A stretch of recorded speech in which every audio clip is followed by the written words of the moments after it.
Alors bonsoir à tous et bienvenue pour ce premier Deep Talk, un nouveau format de webinaire où des entrepreneurs Deep Tech vont venir semaine après semaine nous présenter leur business et dont la tech sera passée au rayon X par un expert du domaine. L'objectif de ces webinaires, c'est de comprendre à travers des exemples ce que sont les Deep Tech, leurs caractéristiques, les challenges auxquels elles font face et comment des entrepreneurs géniaux les relèvent. Pour vous resituer, le plan Deep Tech a été lancé début 2019 avec pour ambition de faire de la France un pays leader de la Deep Tech. L'objectif, c'est vraiment de développer un écosystème fertile et pérenne pour que de nouvelles startups Deep Tech se créent et pour accompagner leur croissance. On se rend compte aujourd'hui que la Deep Tech est plus que jamais au cœur de l'actualité et va être un axe majeur de la relance.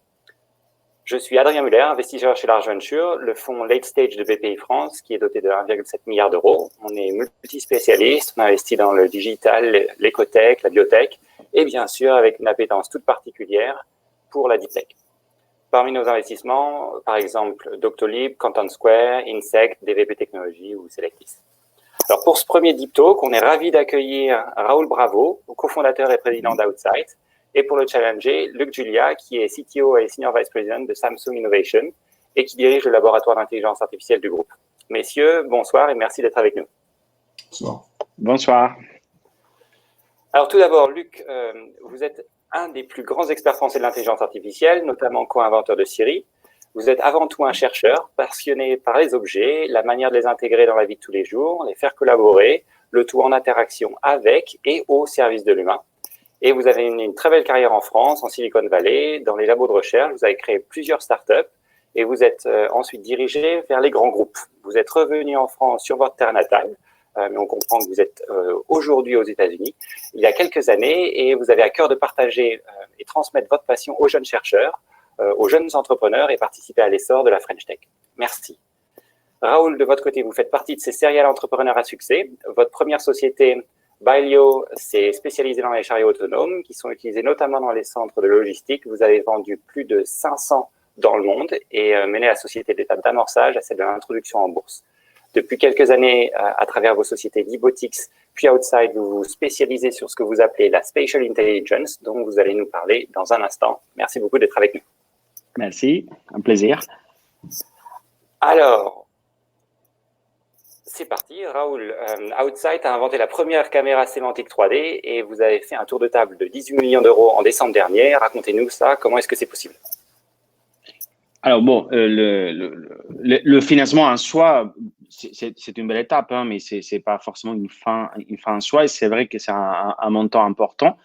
Je dirais qu'il n'y a pas une raison en fait pour qu'on ait réussi cette étape. Il y en a plusieurs. Peut-être d'abord l'équipe en fait des fondateurs. On a comme tu as dit avant créé d'autres sociétés avant. On a fait 6 exits, dont une IPO. On a délivré quelques millions de produits et distribué quelques centaines de millions à des investisseurs. Donc, on a une expérience de la tech, mais surtout, on a pu réunir une super équipe. En fait, il faut voir qu'en 3 mois, on a embauché 25 personnes qui sont avant tout des gens qui avaient travaillé avec nous. Donc, je dirais que c'est une partie de l'équipe, mais c'est aussi un facteur important, le marché dans lequel on est. On pense que la perception, elle va être de plus en plus par machine, de plus en plus 3D, que ce soit pour les machines, les infrastructures ou autres. Donc, c'est une opportunité de marché qui est importante. Et on pense qu'on a la solution, en tout cas, une brique technologique, un produit, un ensemble de solutions qui répondent à ces marchés. Donc, on met tout ça ensemble. On pense qu'il y a de quoi s'occuper chez Outside, en tout cas.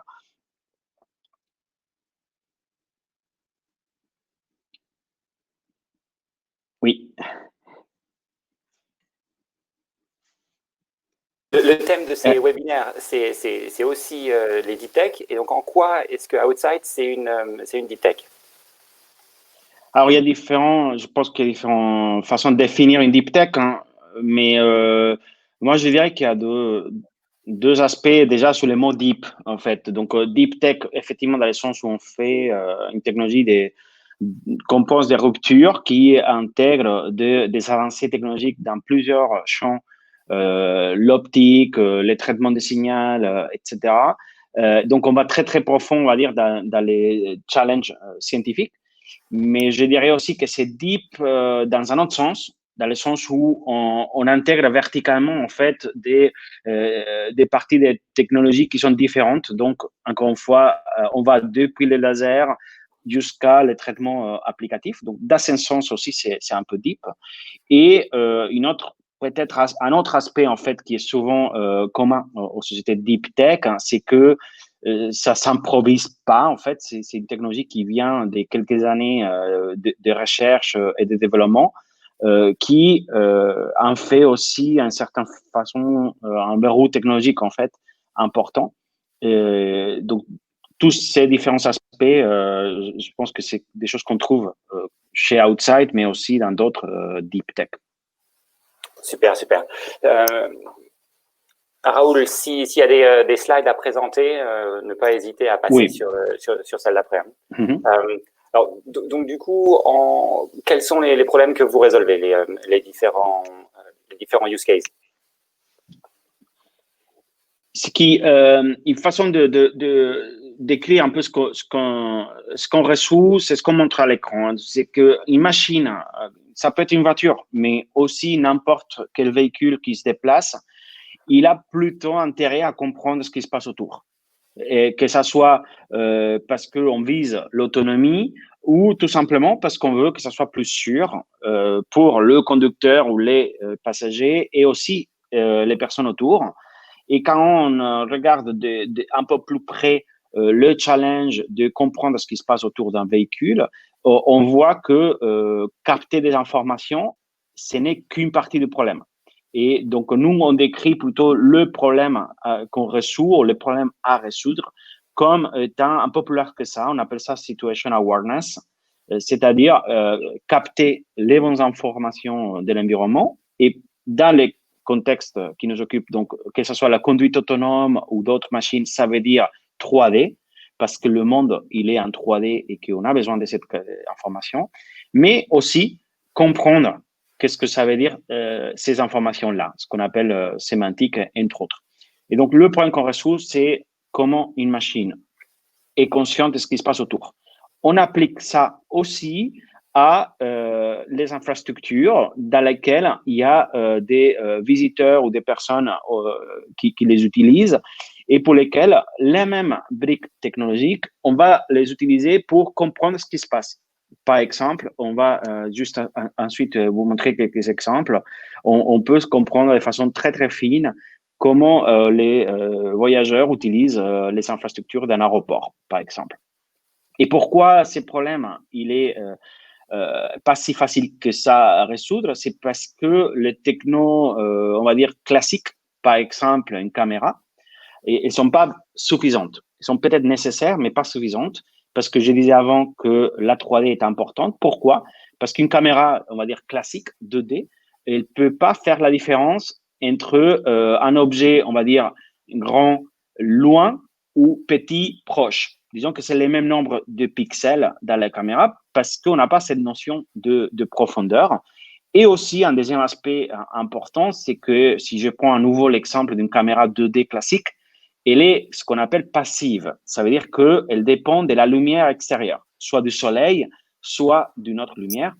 Et cela est problématique pendant la nuit ou dans des phases dans lesquelles les conditions d'illumination ne sont pas propices. De tout ça, ça fait qu'on a à la fois un problème qui est commun à n'importe quel véhicule, n'importe quelle infrastructure qui a besoin de comprendre ce qui se passe autour, et en face, des solutions classiques qui ne fonctionnent plus, ou en tout cas qui ne suffisent plus.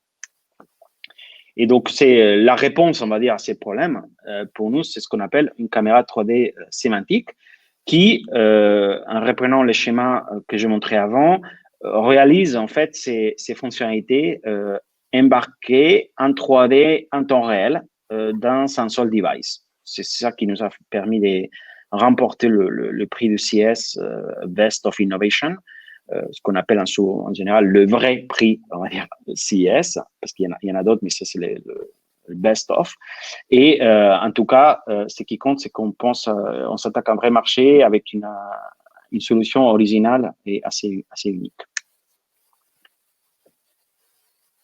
Je ne sais pas si c'est clair, sinon On montre Super, l'exemple. on voit bien la vidéo. Dans la c'est un beau vidéo, exemple, ce qu'on essaye de montrer, c'est ça. C'est que vous prenez un mannequin, vous prenez une photo d'une personne et la personne, il n'y a pas moyen pour une caméra de faire la différence. Parce que, évidemment, on a pris soin qu'ils soient de la même taille, à peu près, etc. Mais on essaie d'illustrer de façon assez simple une réalité, en fait. Hein. Évidemment, c'est du marketing pédagogique, mais ça représente une réalité. C'est que si on n'a pas la profondeur, on a une compréhension du monde qui est partielle. Dans certains cas, suffisante. Dans des cas un peu plus sophistiqués, elle n'est pas suffisante.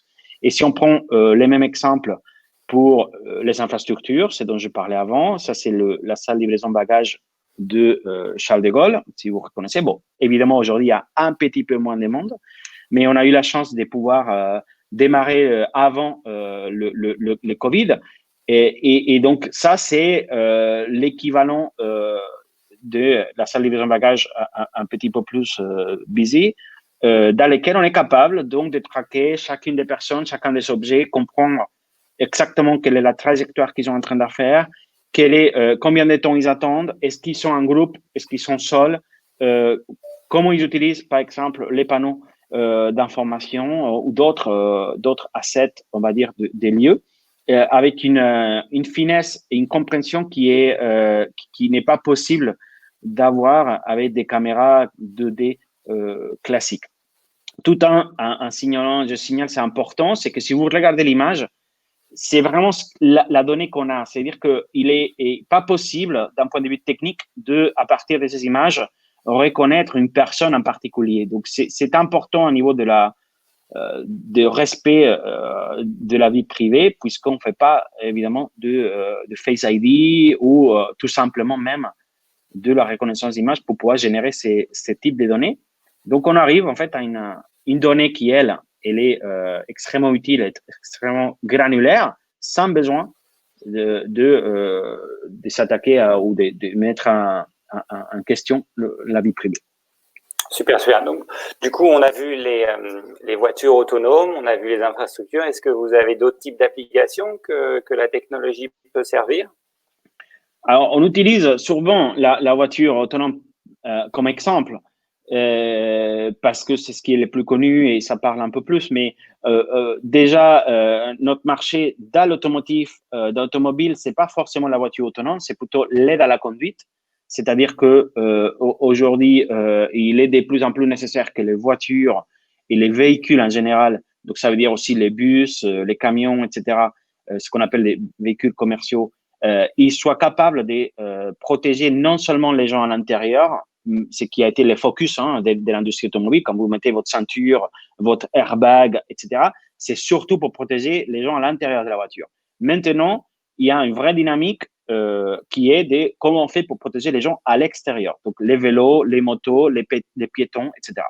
Et donc, ça, c'est l'aide à la conduite. C'est avant même de la voiture autonome. Donc, ça, c'est automotive. Mais n'importe quelle machine, que ce soit des BTP, que ce soit des drones, n'importe quelle machine qui se déplace, elle a intérêt, on va dire, à comprendre ce qui se passe autour. Et ça veut dire, pour être concret, un marché de quelques milliards, sans doute. La même chose, on le trouve sur les infrastructures. On a donné comme exemple, comme flagship, un aéroport, mais par exemple, vous voyez bien qu'un aéroport, il est de plus en plus aussi un centre commercial. Et par exemple, on a des projets dans des musées, on a des projets, enfin, l'application est assez horizontale et assez générique. Très bien. Donc, on voit qu'il y a des marchés assez profonds, très profonds d'ailleurs, et des applications qui sont multiples. Ça, c'est super.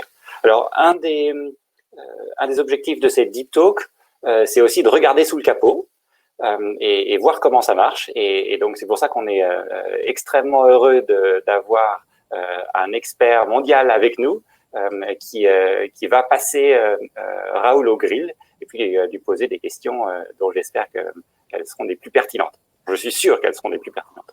Alors, on va essayer de pas trop le griller quand même. Alors, donc, ouais, bon, c'est super, ça a l'air intéressant, mais pourquoi, étant donné qu'il y a toute cette industrie qui est énorme et qui génère énormément d'espoir dans ces techniques aujourd'hui. Pourquoi on n'entend pas parler de techniques similaires utilisées par certains des concurrents potentiels que vous pouvez avoir? Oui, effectivement, on s'est posé en général la question. Il y a une réponse courte et la réponse un peu plus longue. La réponse courte, c'est qu'il faudrait poser peut-être la question à eux, pourquoi ils font pas ça. On n'est pas hors tête, mais on a quand même une réponse, un début de réponse, on va dire, de notre expérience, notamment en Silicon Valley, dans laquelle on a passé beaucoup de temps et on a eu beaucoup de travail avec les sociétés les plus, on va dire, en vogue, que ce soit la voiture autonome ou autre. Notre explication qui est peut-être imparfaite, de pourquoi tout le monde suit la même voie, en gros. Ce qui est dire utiliser du machine learning avec des datasets, etc. Alors que ce que je montre à l'écran, la vidéo que je montre, donc on arrive à faire de la classification en temps réel, sans référence, sans aucune donnée d'apprentissage. Donc c'est possible. C'est en temps réel, c'est tout à fait. Et pourquoi? C'est difficile à répondre, mais j'ai une petite théorie qui vaut ce que ça vaut. C'est qu'en fait, il a eu à un moment donné un hype sur la voiture autonome et la robotique en très peu de temps. Et avec la voiture autonome, la 3D, donc le lidar. Et quand vous avez un hype de ce type, plus des investissements très importants, plus des gens comme Google, Uber, etc., qui tous en même temps vers recruter 2000, 3000 ingénieurs spécialisés dans la 3D, il y a un problème. Il y a un problème parce que ces ingénieurs-là, ils n'existent pas, en fait. Il n'y a pas d'ingénieurs aujourd'hui, ou en tout cas, il n'y a pas 2000 ingénieurs qui savent faire de la 3D temps réel correctement. Donc, qu'est-ce qui se passe quand vous avez cette dynamique-là? En général, vous faites deux choses. Vous allez chercher dans deux viviers, on va dire, d'ingénieurs, soit reconvertir d'ingénieurs qui viennent d'un monde similaire pour qu'ils travaillent sur ces nouveaux types de données, typiquement des gens qui travaillent sur les traitements d'images, pour dire, grosso modo, la 3D, c'est comme si c'était une image, plus la profondeur. Donc, on va réutiliser ce que vous savez faire. Et donc, ça donne justement des résultats qui sont tous très similaires, en tout cas la même chose. Soit vous allez chercher des gens diplômés, parce que là c'est une source de recrutement importante, qui ont une tendance normale à faire ce que leur professeur leur a appris. Et donc, c'est très difficile pour un jeune diplômé qui est intégré dans une équipe avec 200 personnes de plus de contradire ce que son professeur et son chef lui disent de faire. Ensuite, il y a un autre vivier qui est des gens qui font de la cartographie 3D, parce que ça, c'est un vrai métier des géomètres qui existe. Et donc, ça, c'est des gens qui sont nativement 3D, mais qui ne viennent pas d'une contrainte qui est le temps réel. C'est que quand on parle de voiture autonome de robotique, on n'a pas 10 heures de post-processing avec une GPU, etc., pour traiter. Et donc, tout ça, ça fait que notre explication, humble explication sur pourquoi personne ou tout le monde fait la même chose, c'est parce qu'il y a des dynamiques, en fait, qui sont liées au talent. Voilà, ce n'est qu'un début d'explication. Évidemment, c'est pas parfait, mais je pense que ça contribue de façon assez importante. Mais je vois, par exemple, ici, moi je suis dans la Silicon Valley, je vois passer tous les jours les voitures de Google, justement, de la société qui s'appelle Waymo, qui ont conduit dans les 10 dernières années quelque chose comme 20 millions de miles. D'accord. Ils ont récupéré des millions et des millions d'informations, donc ils travaillent effectivement là-dessus. On pourrait penser que, bon, même s'ils sont pas bons, s'ils font tous la même chose et tout ça, on pourrait quand même penser que ils connaissent le monde maintenant en ayant conduit, en ayant récupéré ce montant de données. Donc, pourquoi ils auraient besoin de s'embêter en quelque sorte à faire quelque chose d'autre, quelque chose de différent de ce qu'ils ont fait pendant les 10 dernières années en récupérant toutes ces données? Oui. Alors, bon, il y a plusieurs choses à dire à ça. Ils ne connaissent pas tellement le monde. Ils connaissent la Californie surtout, bien ensoleillée surtout, principalement, on va dire. Et donc, s'ils rajoutent 50 millions d'heures de plus, c'est pas pour autant qu'ils vont pouvoir traverser l'Arc de Triomphe. Il suffit qu'ils les traversent une seule fois. C'est que ce qu'il y a plusieurs choses, c'est que effectivement, il y a il y a un savoir qui est cumulé et qui est utile. Et donc, nous, pour être clair, on ne dit pas qu'on remplace ces approches, mais qu'on les complémente. Donc, je vais arriver dans une seconde. Mais le cumul d'heures ou de kilomètres en soi, c'est utile, mais pas forcément nécessaire. Je donne un exemple. Aujourd'hui, la moitié de ces heures ou de ces kilomètres qui ont été faits, ils ont été faits à des capteurs qui n'existent plus, qui sont plus utilisés. Et vous savez bien, Luc, que les données d'entraînement, ils sont souvent assez spécifiques aux capteurs qu'on a utilisés pour les acquérir. C'est-à-dire qu'on ne peut pas aussi facilement que ça faire des transferts entre un capteur, surtout des capteurs qui bougent très rapidement dans l'évolution, comme les capteurs LiDAR. Et donc, c'est une sorte d'effort sans fin qui ont entrepris. Je ne dis pas qu'ils se trompent, juste que, en tout cas, ce que nous proposons, c'est pas un remplacement ce qu'ils font. Ce que nous proposons, c'est une couche. Si on voit à nouveau la vidéo, c'est que on fait une couche de pre-processing qui ne vise pas à remplacer le machine learning. Il vise à les rendre beaucoup plus efficaces. Je prends un exemple. Ici, c'est qu'on montre, si vous voyez les objets blancs, on montre que ce sont des objets qui sont garés. Nous, humains, on voit bien que c'est des voitures qui sont au parking, mais notre software, il sort pas un output en disant c'est une voiture. Ça, faire la différence entre une voiture et une camionnette, par exemple, c'est quelque chose qui est du domaine du machine learning parce que c'est une définition subjective et humaine. Je dis souvent que ma voiture qui est un peu grosse, il y a des gens qui disent c'est pas une voiture, c'est une camionnette ton truc. Pourquoi? Parce que c'est une définition humaine et totalement subjective. Où est la frontière entre une voiture et une camionnette? Par contre, ce qu'on est en train de dire ici, c'est que ces objets-là, peu importe si c'est une camionnette ou une voiture, c'est un objet qui peut bouger à n'importe quel moment, qui est différent que la végétation. La végétation, peu importe quel type d'arbre c'est, la classe que nous on classifie, c'est végétation. C'est pas est-ce que c'est un tilleul ou est-ce que c'est un autre type d'arbre. Donc, ce qu'on est en train de dire, c'est que machine learning, c'est bien, que machine learning, on ne pense pas que ce soit l'approche la plus efficiente et la plus efficace aussi. Ok, moi je suis complètement d'accord, hein, je suis pour la multi. Merci. Donc c'est pas mal. Maintenant, par contre, en parlant des sensors, justement, en parlant des différents types de capteurs, il y a des boîtes très très bien qui ont choisi justement de ne pas utiliser le LiDAR, comme Tesla. Tesla a dit le LiDAR, on n'en veut pas, on va tout baser sur la vision, sur les caméras. Pensez donc du coup que Tesla a tort. Non, je pense qu'ils ont raison. Ah. Je pense que Elon Musk, il a raison, mais il a raison par rapport à ce qu'il dit. Et il faut quand même regarder un peu exactement ce qu'il dit. Parce qu'il n'a pas dit, si vous regardez la dernière présentation aux investisseurs qu'il a faite, il n'a pas tout à fait dit qu'il ne voulait pas de LiDAR. Enfin, il a dit qu'il ne croyait pas au LiDAR. Mais là, ce qu'il faut faire attention, c'est pourquoi il ne croit pas. Et quand il a dit pourquoi il ne croyait pas, il a dit je ne crois pas au LiDAR étant donné, il a utilisé une expression un peu différente, le coût et les performances actuelles. Et il a raison.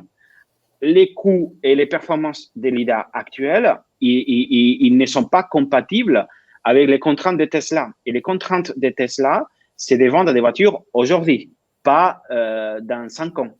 À un prix qui, même s'il est élevé, il reste accessible pour une voiture premium, etc. Mais pas, on ne peut pas vendre une voiture 2 fois plus chère parce qu'elle a un LiDAR. Et donc, il a raison à faire ça.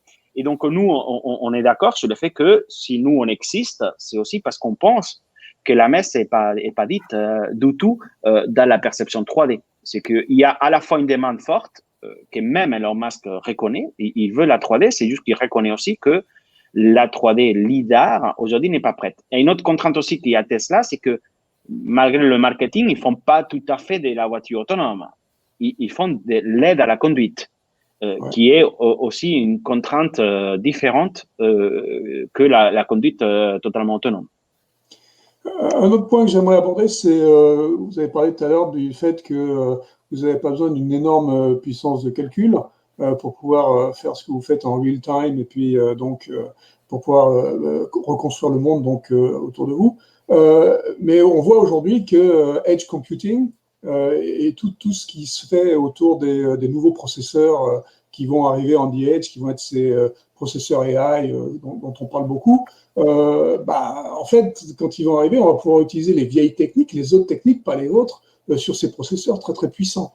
Donc, quel est finalement votre avantage d'être à faible puissance de calcul si demain, de toute façon, les processeurs vont être très costauds, les processeurs on the edge vont être très costauds? Oui, moi, j'entends souvent ce type d'argument de dire de toute façon pourquoi on s'embêterait à optimiser si de toute façon la puissance de calcul va tellement vite que nos algorithmes qui sont pas efficients et de toute façon ils vont être exécutables. Mais en général, on pense que c'est une énorme erreur d'avoir cette approche parce que comme par hasard, en général, les équipes qui pensent de cette façon, ils n'ont jamais assez. Et que quand il y a les nouveaux processeurs qui vont arriver, il y a qu'à attendre un petit peu au suivant et ensuite au suivant, ensuite au suivant. On pense que quand on fait de la recherche, c'est bien parce que c'est presque en fait la raison d'être hein, de la recherche, de repousser les limites en fait. Quand on fait des produits et qu'on vise à la production des masques, qu'on vise à qu'ils soient adoptés par les plus grand nombre, l'efficience à la fois énergétique, des tailles et des performances, ce n'est jamais un détail. Et c'est toujours une valeur assez importante. Pour donner quelques exemples, aujourd'hui, quand un OEM, fabricant de voitures, il veut imaginer implémenter un nouveau capteur, il ne compare pas les puissances de calcul d'un PC de type gamer avec une GPU pour savoir s'il peut le mettre dans la voiture ou pas. Il compare ça avec qu'est-ce qu'il consomme aujourd'hui un radar, par exemple. Et donc, c'est quelques watts maximum. Donc, quand nous, on dit qu'une GPU va passer de quelques centaines de watts à quelques dizaines de watts, ça reste une ordre de grandeur supérieure à ce qui représente un capteur qui peut être déployé à l'échelle. Donc, on pense que ça dépend où est-ce que vous vous situez. Si vous vous situez dans la recherche, la puissance de calcul est toujours bienvenue et il faut repousser les limites. Si vous êtes dans une optique produit, l'efficience est toujours une valeur importante. Ok. Notre avis. Je pense que là, il faut avancer un peu. Le temps passe, donc il va falloir passer au Q&A.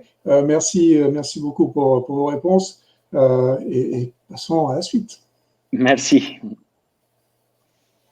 Super. Alors, Q&A, on va dans l'onglet questions et on voit que Mathieu Replin a eu une des questions avec le plus de votes. Quelle est la partie du spectre que vous exploitez? Est-ce que c'est le shortwave infrared, l'infrared et quelle est l'ordre de grandeur? Parce qu'il y a deux questions du coup. Quelle est l'ordre de grandeur du prix visé par le capteur? Donc, le spectre, on va principalement, on travaille sur les SWIR.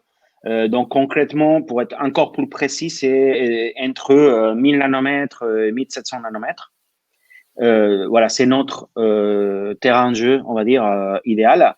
Ce qui est intéressant comme endroit, on va dire, du spectre, parce qu'il est loin des limites de A-safety. Donc, c'est-à-dire que c'est des longueurs d'onde qui ne pénètrent pas la rétine, en tout cas comme les feront des lasers qui fonctionneraient plus proches du spectre visible. Donc, c'est pour la sécurité oculaire, ça veut dire que vous pouvez utiliser des puissances sans danger pour les yeux. C'est pour ça aussi qu'on utilise cette bande de spectre. Si je me souviens bien, Raoul, le terrain de jeu, c'est pas simplement un terrain de jeu où vous envoyez une ou deux longueurs d'onde dans ce range, mais c'est un continuum qui permet d'avoir encore plus de récupérer encore plus d'informations, notamment des matériaux qui sont illuminés. Exactement. Ce qui se passe, c'est que dans cette bande de fréquences, on envoie effectivement un signal qui est continu d'un point de vue spectral. Donc, du coup, c'est pas tout à fait multispectral parce que ça voudrait dire qu'on a un ensemble discret, on va dire, de fréquences. C'est vraiment continu. Et une des avantages de faire ça, c'est que effectivement, les matériaux physiques, hein, la peau, les cotons, etc., ont une réflectivité qui est caractéristique en fonction de la longueur d'onde. Donc, on a une signature, en fait, qu'on peut reconnaître en fonction du matériau. Ça, et est-ce que vous avez déjà des ordres de grandeur des prix que vous visez ou c'était la question de Mathieu? C'est une réponse compliquée parce que, comme on a vu avant, les marchés qu'on vise, ils sont horizontalement très, très larges. Et évidemment, quand vous êtes dans une situation comme ça, et la valeur que vous créez et les volumes et les dynamiques des marchés sont très différentes. Donc, vous ne pouvez pas avoir un même prix pour un client qui peut acheter quelques millions de produits ou quelqu'un qui peut en acheter 2. Bon, en tout cas, mais là, voilà, donc c'est très difficile à répondre. Mais évidemment, n'importe quelle startup un peu successful ou qui vise à être successful doit faire mieux, moins cher. En général, faire mieux, plus cher, c'est bien au début, mais c'est pas. Il faut les deux. Bon, suffisamment bon marché pour que Elon Musk l'achète. Par exemple. Par exemple. Alors, deuxième question, si vos données sont en temps réel, avez-vous besoin d'une grosse puissance de calcul? Donc là, je pense qu'on a déjà abordé un tout petit peu ce point, mais si vous pouviez donner une idée de la puissance de calcul que vous avez en ce moment pour faire tout ce que vous nous avez montré, ça donne des ordres de grandeur assez utiles.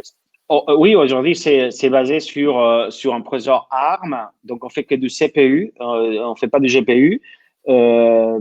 Pour des raisons plutôt d'ordre pratique, parce qu'il y a beaucoup de parallélisation possible, mais on a choisi, pour l'instant, en tout cas, d'avoir une plateforme qui est très universelle, en fait, avant d'éventuellement optimiser, on va dire, avec des GPU. Mais on parle des fonctionnalités, par exemple, comme la création d'une carte 3D temps réel avec le SLAM.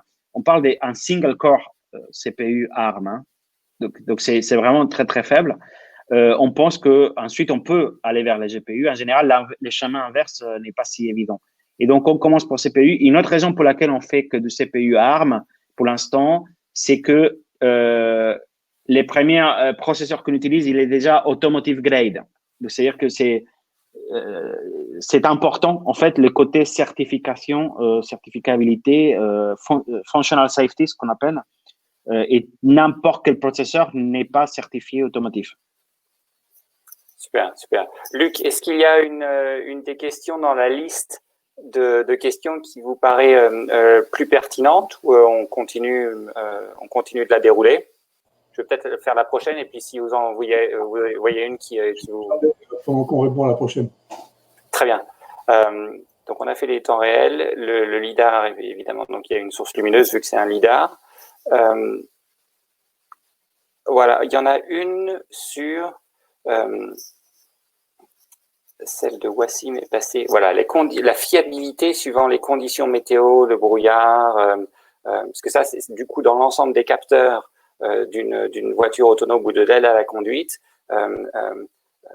Chaque capteur a un impact sur la décision finale ou la propension du conducteur à être assisté plus efficacement. La catégorie de capteurs que vous développez et l'intelligence associée, est-ce qu'elle a un impact très fort et en particulier, est-ce qu'elle est robuste à différents types de conditions, dont la météo? Alors, oui et non. La réponse facile est non, c'est pas robuste. Je dis facile parce que je vais pas faire croire que c'est magique. Il y a aucun capteur qui est magique et qui est à 100% robuste. Ça arrive pas, y compris les humains. Donc, s'il pleut beaucoup, la première chose que vous faites, c'est ralentir en tant que conducteur, et c'est pas par hasard. C'est parce qu'on voit pas. Et donc, disons que donc ça, c'est la réponse, on va dire facile, mais la réalité plus nuancée, c'est qu'il faut regarder un peu plus en détail. Et effectivement, quand on est dans la bande dans laquelle on est, les longueurs d'onde sont un peu plus propices par rapport à la robustesse des gouttelettes d'eau des pluies. Mais encore une fois, c'est là et à des limites. Donc, si c'est vraiment un rideau de pluie, vous ne le verrez pas. Par contre, ce qui est même plus important, presque, c'est pas seulement est-ce que ça marche ou pas, est-ce que c'est robuste ou pas, c'est plutôt ce que vous pouvez savoir si c'est robuste ou pas. Parce que quand vous avez plusieurs capteurs qui vont fusionner et que vous allez choisir la combinaison, ce qui est important aussi, c'est quelle confiance puis-je avoir dans la donnée qui m'envoie. Et si on parle, par exemple, de ce qu'on fait, donc c'est-à-dire une broadband SWIR, c'est-à-dire qu'on peut mieux comprendre parce qu'on a une vision sur différentes longueurs d'onde que la situation se dégrade. Par exemple, qu'il y a de plus en plus de brouillard alors qu'il n'y en avait pas, etc. Et ça, c'est presque aussi important que est-ce qu'on voit ou pas. C'est savoir qu'on ne voit pas, en fait. Ce qui est dangereux, c'est imaginer qu'on est en train d'avoir alors qu'on ne voit pas ou vice-versa. J'ai vu deux questions qui se rejoignent de François et de Daniel. C'est bon, c'est bien, vous avez eu votre prix à CES, mais quand est-ce qu'on va pouvoir jouer avec? Alors, ça dépend qui vous êtes. Si vous êtes un Tier 1 automotive, on a annoncé déjà des partenariats. Si vous êtes un Tier 1 aéronautique, on a annoncé publiquement des partenariats avec Safran qui, entre guillemets, joue depuis quelques temps. Pour General Availability, on y va progressivement et ça sera plutôt courant 2021. Voilà.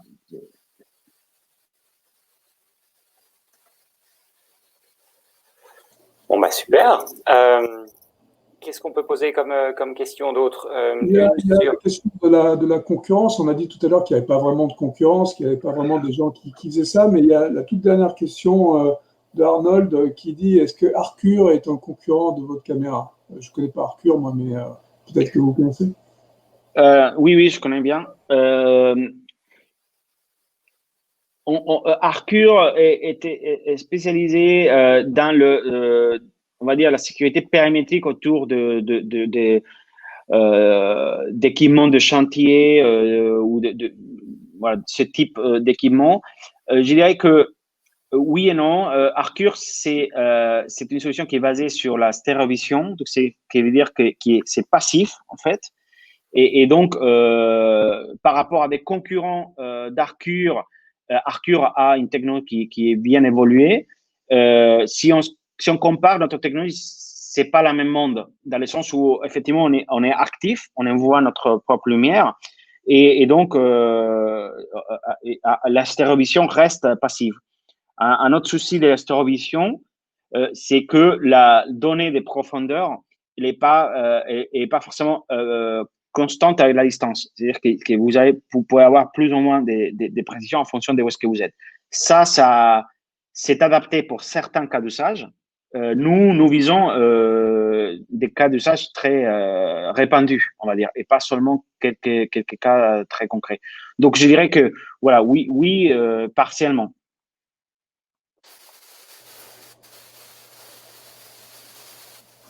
Très bien. Bon, bah, s'il n'y a plus de questions supplémentaires, je pense qu'on va pouvoir conclure. Merci beaucoup, Raoul, pour cette présentation, pour tous les détails. Merci beaucoup, Luc, de nous avoir apporté votre expertise aujourd'hui.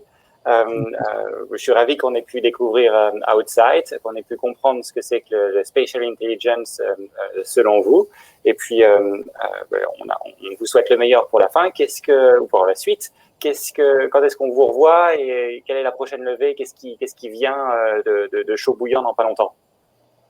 Ben là, on est très, très concentré sur les premiers clients qu'on utilise et qu'on chuchote pour chacun des segments applicatifs, parce que vous avez compris qu'il y a beaucoup d'applications, ce qui veut dire dans les langages startup qu'il va falloir faire des choix, en fait. C'est comme ça. Et donc, on est dans cette étape dans laquelle on va certainement se concentrer sur les cas d'usage les plus importants. Et il y aura certainement des opérations de financement qui viendront naturellement, on va dire, plutôt courant 2021. Très bien. Eh bien, merci beaucoup à tous les deux. Merci à tous de vous être connectés au webinaire et à la prochaine fois. Merci beaucoup. Au revoir.